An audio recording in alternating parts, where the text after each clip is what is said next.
Okay. Okay, here we go. Here we go.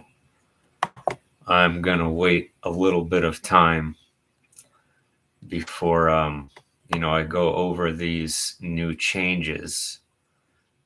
Not only did I do some research, but I actually did ask some people as well about what they remembered.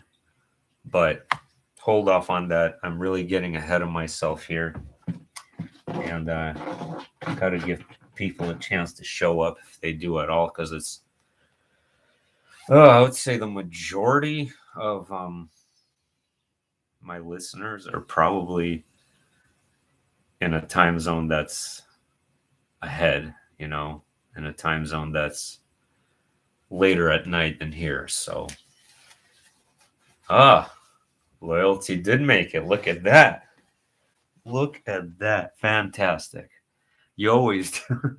No matter how late I do this, you always do. North Texas hiker is here. Isn't this fantastic? Lovely. All right. I'm loving this. Man, I don't know what's going on with me this past week. Um, just some kind of bizarre, like, internal epiphany. An epiphany of something I already obviously knew, right? Um, Especially after my near death experience of, the oneness and the unity of all that is.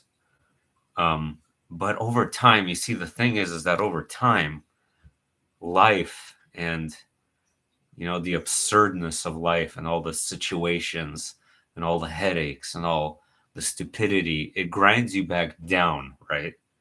It sort of condenses you back down to where you start forgetting basic universal truths again. And you know them conceptually, right? Internally, it's a different story. Um, you have to kind of reinvigorate that in yourself internally. And I'm telling you guys, for real, that we already communicate telepathically. Um, just people notice your mood, they read your vibe, they read your energy. It's as clear as day that they already know how you are. Like, you can just tell by looking at a person. And it's just fascinating, like, internally in my mind. Like, over this past week, I'm just um, giving this people a look and just saying, you are God, but you forgot. Inside my mind. And I swear they look at me differently. I know I already mentioned this before. I'm saying it again because of how important I feel it is. Um, and Because I sort of changed that mentality over this past week, where, as before, I really was in this, like, for the past few months, was really disengaged, really seesawing up and down with, mood swings, problems at home, all sorts of stuff going on. And that was like grinding me down, right? And then, like, just like that, uh, it was like, you know what? Something changed. I don't know what it is, but something changed. And your videos help me realize why people act the way they do. It's not someone doing something, it's a higher energy influencing them to do something rude. That's a good point. It's a higher energy, or it's a script. Okay. So there's a basic template, there's a blueprint, right? The wheel of time. So this started happening to me after I started seeing the vision of the wheel of time again, or the wheel of earth, right? So remember, contained within that wheel is a basic outline or a blueprint of a timeline of possibilities that can occur. But the deeper you look into the wheel, into the eye of the characters in the wheel, the more the branches expand outwards and deviate from that specific blueprint.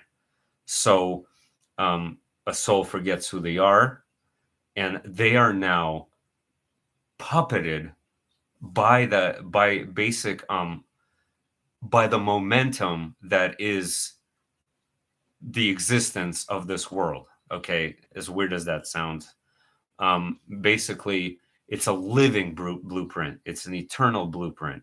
It is ever evolving and ever changing, but it can start spinning you around in circles to where you don't know who you are anymore. And so you're influenced by the characters that have existed here forever. The characters, right? Which doesn't just include humans or whatever. The whole thing is one giant character. Okay, but off topic here. We got a lot to get into. This app, speaking of deviation from the norm, I mean, it doesn't get more bizarre than this, guys. I did research a lot of some of this stuff, and I did ask quite a few people about these things. Almost nobody remembers, for example, the Energizer Bunny and the Duracell. Most of the people I asked only remember the Energizer Bunny, as so do I. There was one person that told me that the Duracell Bunny was advertised only in Europe. That's not the case, though. The Duracell Bunny was advertised for something like 17 years all over the world. So it was not just in Europe. I will just tell you right now, I've never seen a single. I remember these commercials. They were really common growing up. Sure, you guys remember them in the 90s. These freaking annoying ass drum beating Energizer Bunny commercials were literally like every fourth commercial, probably. It was ridiculous. And Duracell like would have, like something completely different. Occasionally you would see a Duracell commercial and it would be like a basketball player advertising it, right? Or some nonsense like that. Or it would be like related in relation to product placement of other things. I don't once recall there being a pink bunny mascot for Duracell ever at any point. Actually, no mascot, period. None. They just use different stuff, right? So let's see what you guys are saying. I definitely think people around us are scripted to a point. They definitely are reaching the energies which are kind of chaotic. Right. You can fall really deep into the script to the point where the script twists you and chews you up and just rips you into pieces. That almost happened to me many times.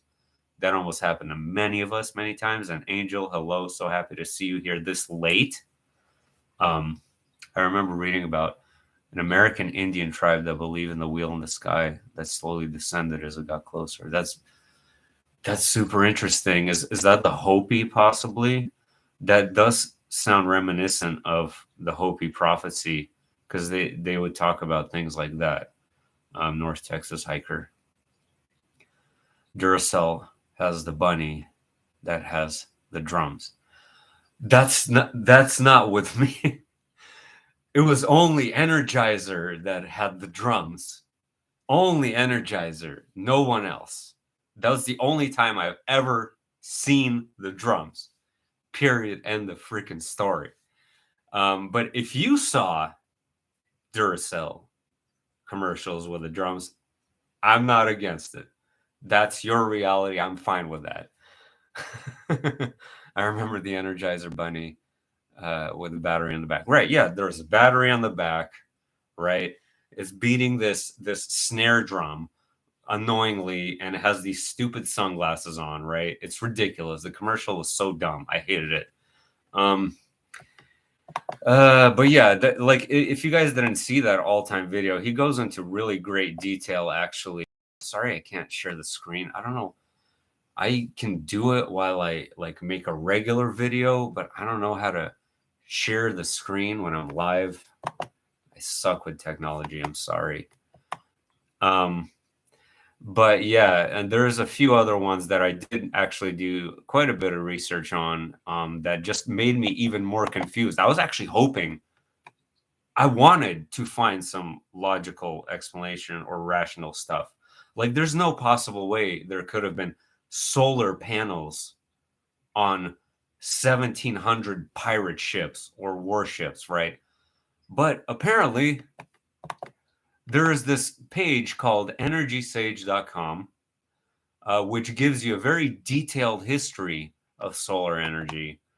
And by the way, of course, this is not like high tech stuff. These were some kind of bizarre solar powered ovens. These ovens somehow captured the sunlight and heated. What did they heat? Let's read about this. Hold on. Let me just read and you see for yourself. In the late 1700s and 1800s, researchers and scientists had success using sunlight to solar power ovens for long voyages.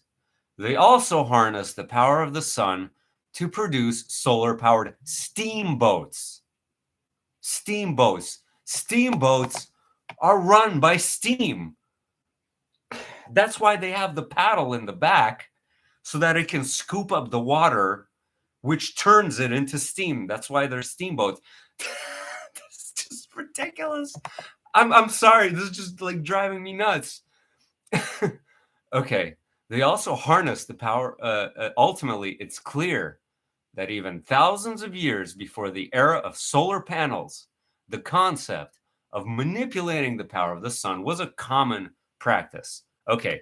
However, just to be clear, the first modern version of what we think of as a solar panel was invented in 1954, which, by the way, still to me seems a little bit too early.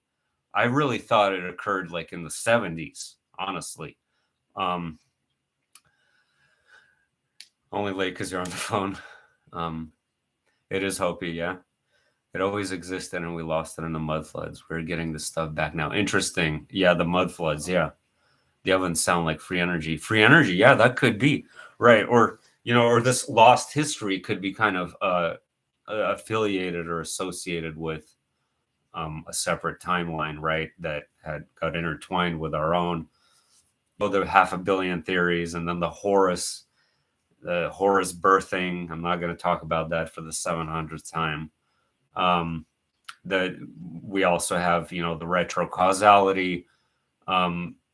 It makes sense to me if you have a deviant group of jerks who want to control people using technology. It makes sense to me if they have that much power to go back in time and upgrade past technologies so that in the past that they would be upgraded simultaneously in our current present, right?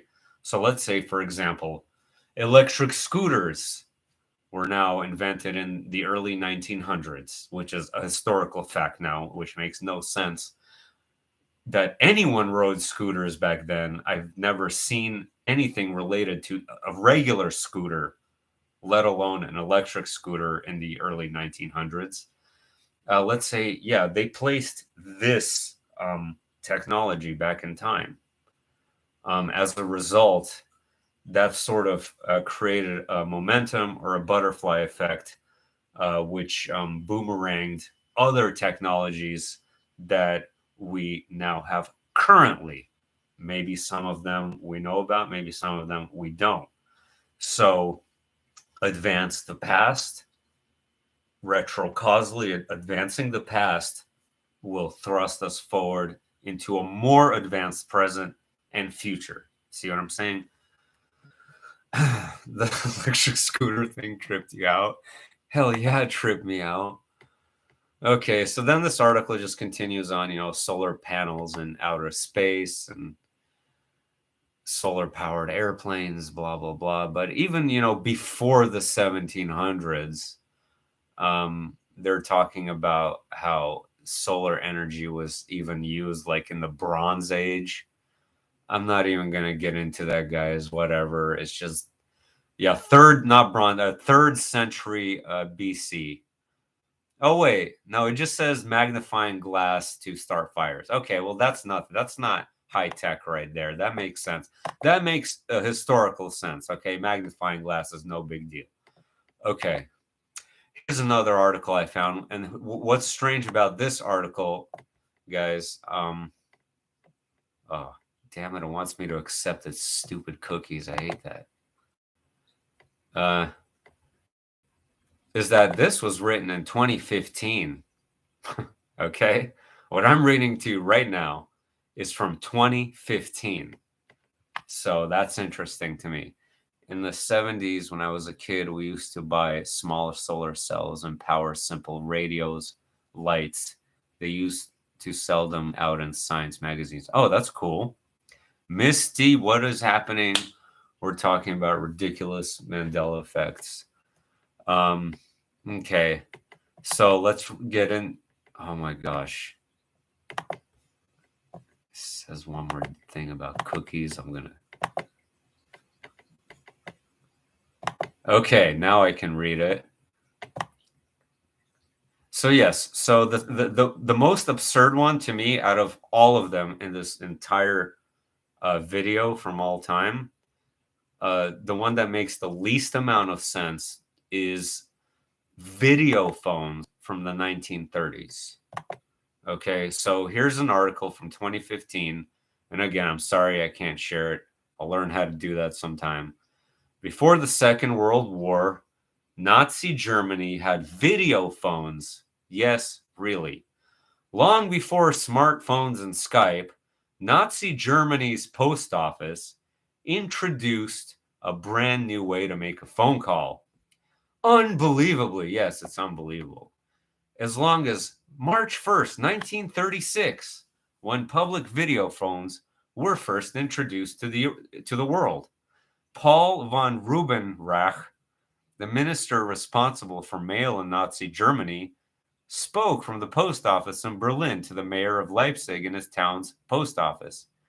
That's cable communication via broadband over a distance of 120 miles. But then it says, check this out, the communication wasn't quite in HD, and people conversing still had to use a telephone to be able to actually hear each other.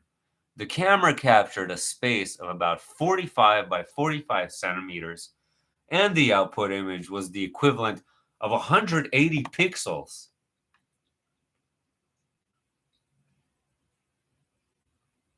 When YouTube first came out in 2006, it was not even 180 pixels. Barely. If you got lucky, you found a video in that quality.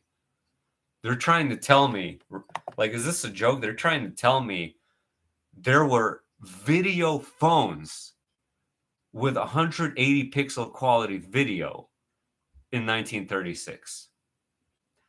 The photo here, and here's a photographic evidence, supposedly, here shows how the screens worked.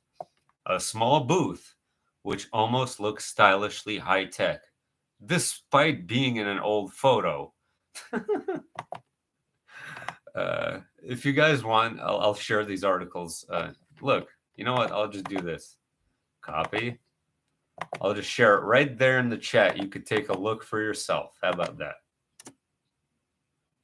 There we go.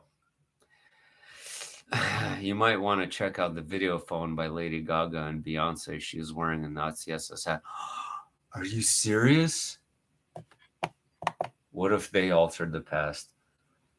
Okay.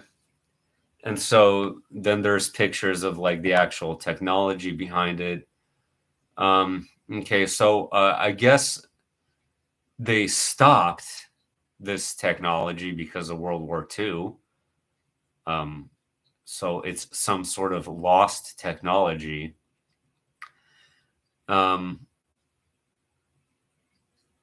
That's just so okay. Before I move on, your thoughts, please. Does this make sense to you? Because here's my timeline. Here's what I remember learning about in terms of technology and how it evolved growing up. I think it was like at the World's Fair or something of that sort, where like around 1939 or around 1940, the first like screen television was publicly displayed, if I could recall. beyond that, anything before that relating to like video quality stuff, it was only on what do you call those? Or like it was only like 8 millimeter cameras or damn it, what are those called? Like movie screens, projectors. It was only projectors and film and film like from a movie projector, like not a actual video. Anyway, give me a second here.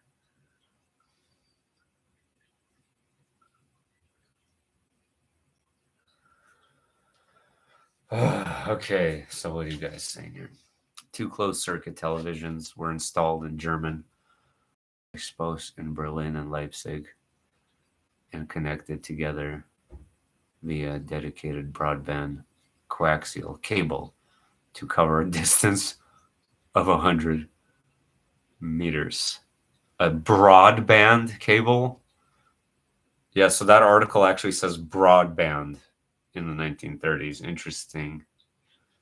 I'm no expert in tech, guys, but a broadband cable in the 1930s, you don't have to be an expert in any of this stuff. This is common sense. So one thing that does bother me about this all-time video is that he already talked about these scooters, right? These electric scooters in another video. So I don't know if I should talk about them again. But another one that really bothered me a lot is the electric hybrid cars in the 1800s, which supposedly were very common, very common. Actually, something like a third of all cars in existence around the world by like 1905 or 1910 were electric hybrid cars, electric to gasoline conversion. My dad is obsessed with cars. Growing up, whenever he would take me to all sorts of automobile museums, where I would see a lot of really old cars. He also collected model cars. He especially liked early versions of cars. Okay, I have no such memory growing up of anything related to any electric car, whether it's freaking electric hybrid, anything related to electric. From 1890 to 1910, what I remember is steam engine cars, which they had plenty of on display in all the museums I went to growing up. And then the combustible engine cars, of course, with the thing you had to crank, right? Electric powered cars just kind of sprang up in this reality maybe 5 years ago. So that's interesting. That the article about the video phones was from 2015. That's probably around when I first started hearing about electric cars in the late 1800s. So it says right here in this article, I'll share it right here too. I don't know if I'm going to read that much of this one. Ferdinand Porsche designed the first ever hybrid car 125 years ago, guys. When it comes to cars, electrification feels very much like a 21st century phenomenon. But not only does it have a history that stretches back to the late 1800s, you may well be surprised to learn that the man who founded Porsche and after whom the company is named was a pioneer of battery-powered mobility. In fact, Ferdinand Porsche designed the first ever hybrid car, unveiled as a prototype in 1900, 110 years before the launch of the Cayenne S hybrid in 2010. Now, I completely understand why people like JP Morgan Chase, the oil barons, people who were, like Henry Ford, why they would want to extinguish that stuff, because they want people to consume gas. I get that aspect of it, okay? That's not the point here. The point here is that this stuff just didn't exist. It just didn't exist. It makes no sense, okay? Ferdinand Porsche had a long-standing fascination with electricity, going back to his childhood in 1893. 18-year-old Ferdinand showed the kind of technical and engineering nous that would feature his career when he installed the lighting systems in his parents' house. Okay, lighting system, that's fine. The first ever Porsche designed electric car could not have been more different than the Porsche Taycan of today. Revealed to the public in 1898, the Edgar Lohner C2 Phaeton was powered by an octagonal electric motor that produced up to 5 PS and could hit a top speed of 35 kilometers an hour and have a range of 80 kilometers. So it was literally one of the first cars Porsche ever designed, let alone yes, this is driving me nuts. Right. You have no history of electric cars or vehicles until the early 2000s. That's correct. They literally didn't exist. The closest thing to them was the closest thing to them in my reality was like in the 70s there was a guy who made a car run on water.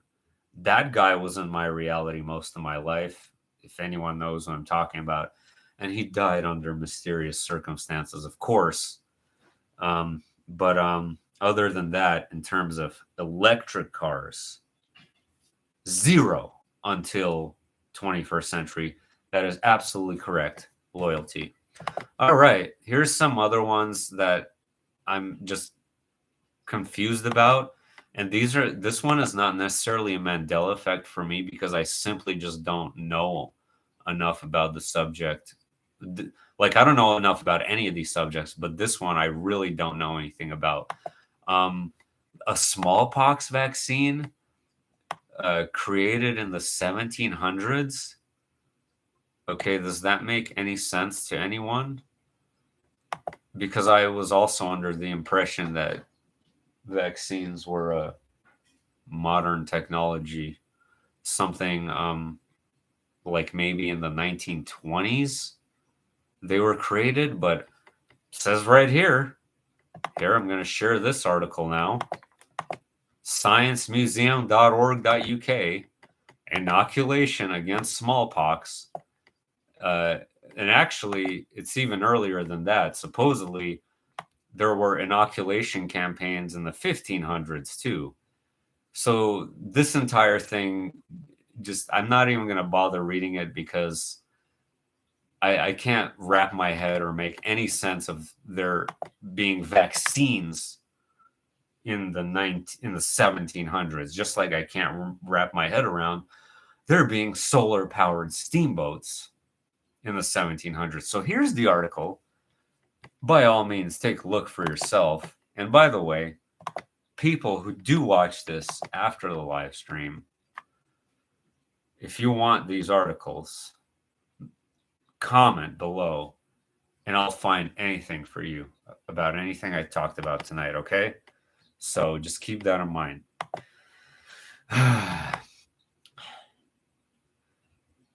Man.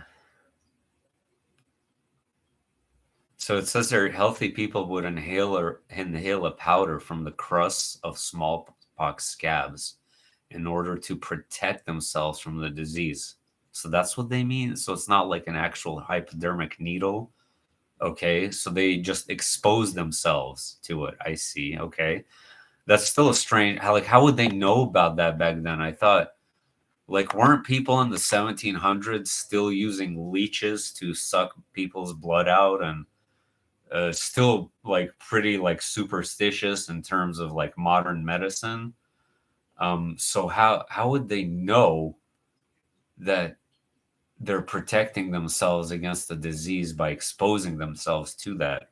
That is something that only, in my opinion, only modern science could come up with. But who the hell knows anymore in this clown show world? Whatever. Anyway, somebody carrying stuff outside.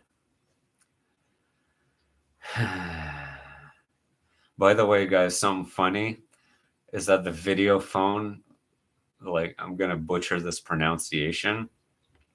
I'm going to copy and paste this right here in the chat because you're going to laugh at this. It's the Gegenschein Fernsprenlagen. Gegenschein Fernsprenlagen is the name of the video phone. Can anybody read that? Anyone speak German? So that's how we know it was real. See, a real name. And, okay, werewolf trials is interesting. Okay, he goes into something called the werewolf trials. This one is another one I'm not like 100% on. I've never heard of it. Supposedly they were going on like around the same time period as the witch trials were going on, basically in the Middle Ages. So basically people were accused of being werewolves and they were condemned to horrific punishments just as witches were, and these were very common apparently. So up until, like, again, not that long ago, something like the 1600s, people stood trials for being convicted of being a werewolf. Now, I've never heard of that.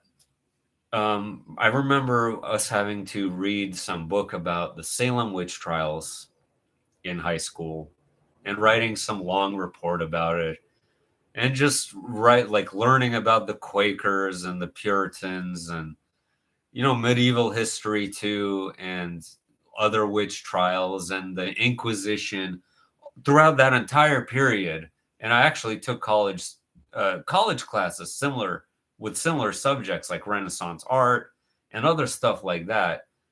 I've never once can I recall ever hearing about people being put on trial as werewolves. If anyone has, please tell me. I would love to. Vampires, yes. Okay, Angel brings up a good point right now. I definitely do remember vampire trials or people being accused of being vampires, especially in Romania, because we know why Romania has that, bad rap. But specifically werewolves is not in my memory at all. Edison wanted to power cities with light on DC battery power. Tesla was the one that designed AC power. This battery and electric stuff has been around forever. Well, I know, yeah, no, I know batteries have, but and I'm just talking about electric cars. Okay. Interesting though. And how does Tesla play into that? Hindenburg update. Okay, so this one, actually this next one, the Venus landing that he talks about, that's not a Mandela effect for me at all. That was completely entirely in my reality for as long as I can remember. And that is the Soviet mission to Venus. I remember hearing about that and learning about that, and there existing photos of Venus, like probably for a good 10, 20 years. So that is actually really remarkable that a space probe was sent to Venus as early as 1970. But that is not a Mandela effect for me. If it is for you, please let me know. Because, since I am Soviet, I grew up learning about Yuri Gagarin. My grandparents would tell me about the space missions. So would my mom, and all kinds of stories about the first rockets and stuff. So this is definitely in my reality, the Soviets going to Venus a very long time ago. which is interesting.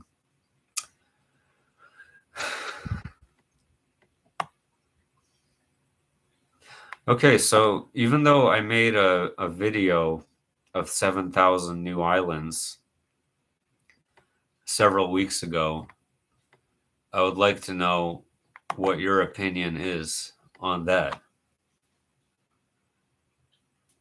Loyalty. So you're saying that the Soviets going to Venus is a Mandela effect? That's interesting, huh?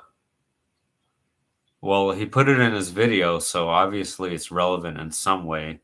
But anyone else who knows about this or remembers the same thing, please let me know. It is interesting. That's really fascinating. 7,000 new islands. I already read an article about this. I already talked about this in the previous video.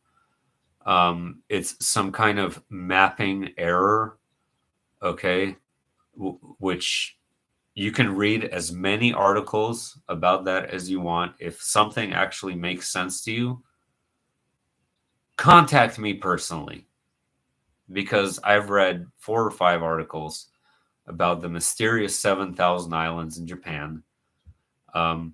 Because the last time they mapped the islands of Japan was in 1987, so I guess they just didn't bother to update it since then, which makes no sense for Japan being basically the most technologically advanced place on Earth. Why they wouldn't bother to update, their land masses and things like that. And they did not change the definition of what an island is. They did not do that. Where these islands are is another question I can't seem to figure out either. So if you have 7,000 islands, where are they? Like, go to map of Japan, take a look for yourself. Japan has a lot of islands. The majority of the even smaller and larger islands are really around the periphery of the main islands, not far from shore at all. Then there's a few pockets like Okinawa, a few other pockets of islands that are actually quite far from the mainland. Other than that, you're looking at, where are the islands? The islands could be a playground for clones of dinosaurs and extinct powers. Yes, Valiant Thor. I remember the Valiant Thor story. Yeah, of course. How could I forget?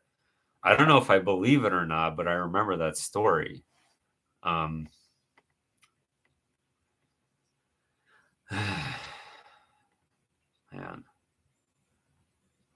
All right. So one last thing, even though I already talked about this in another video before, and he updates it again, is the Hindenburg disaster. To me, that one keeps changing. It changed from no survivors to a handful of survivors, back to no survivors, back to a lot of survivors, and like kind of did this flip-floppy thing numerous times. So if you actually look at the Hindenburg tape, the explosion was so massive and so ridiculous.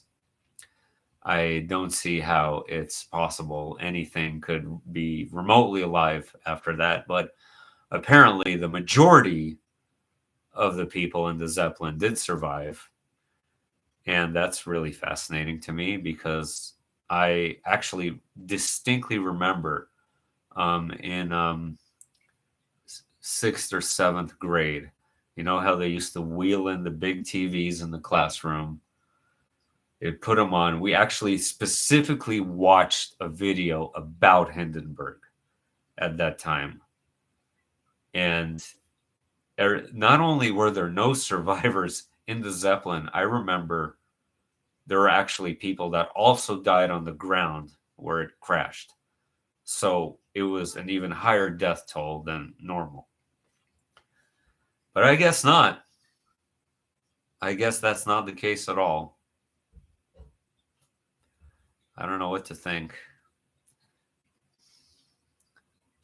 No survivors. Yeah, it was for a lot of people. This is another one that I asked, some of my friends. Same thing. Well, there were a couple that said that they remember few survivors, and some people said no survivors. So I think that's pretty interesting. And then also one more thing, real quick. Supposedly, he also said that during the Roswell UFO crash, the farmer had a film camera on hand uh, to film the crash and the wreckage. That one is another one I'm not entirely sure about. You can't quote me on this one. It just seems strange to me that the rancher whose land it crashed on would just have a film camera handy and just start, filming the UFO back in 1947. I don't know. This one is totally possible for me. Totally sounds kind of ridiculous, but I can't definitively say if it's a Mandela effect or not. I really have no idea. So I'll just leave it at that. I do remember there being some kind of footage of the wreckage of Roswell in general. So there were definitely something. But I was under the impression that this was filmed by the military who were picking up this wreckage, whatever it is that you do think about Roswell. So, Misty, you're saying you remember no survivors. Interesting. Any final thoughts, anyone? Thank you for being here, by the way. I'm really glad you guys came out here this late. And with my very, very inconsistent times when I do these live streams, because there's just no possible way I could do a schedule. The farmer didn't have a camera, and Roswell took place in the 50s. Took place in the 50s for you, right? Yeah, well, I mean, it's strange. 1952, interesting. It's just bizarre that, like most people didn't have just a regular film camera back then that to snap pictures, let alone like an 8 millimeter camera to haul around themselves with. So it's strange to me that some, farmer in the middle of the desert. I mean, it's of course it's possible. Maybe he bought a camera. I'm not saying like he didn't have a camera, okay? Maybe he had a camera. That's totally cool. That's on him. Good farmer. I'm happy you're happy with your camera, and you're probably dead by now. It's 1947. So hopefully he's messing around with the camera in the afterlife and having a great time with it, talking with those same aliens that he saw in the crash, and they're having a beer together, and everything is just fantastic. That's what I hope for, okay? Thanks. It's interesting to hear yours as well. All right, guys. Peace out. Have no idea when the next stream is going to be.